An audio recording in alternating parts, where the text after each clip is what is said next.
بسم اللہ الرحمن الرحیم۔ جس شخص کی رات کو آنکھ کھل جائے تو وہ یہ کلمات پڑھے۔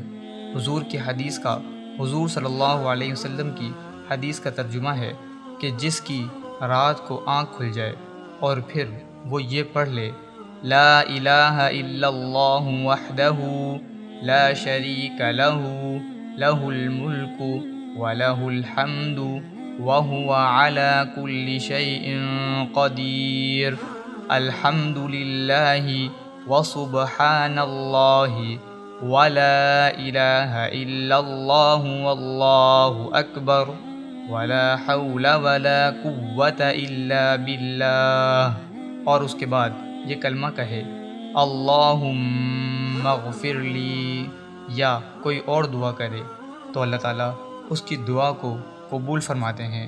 پھر اگر وہ وضو کر کے نماز پڑھنے لگے تو اس کی نماز بھی قبول ہو جاتی ہے۔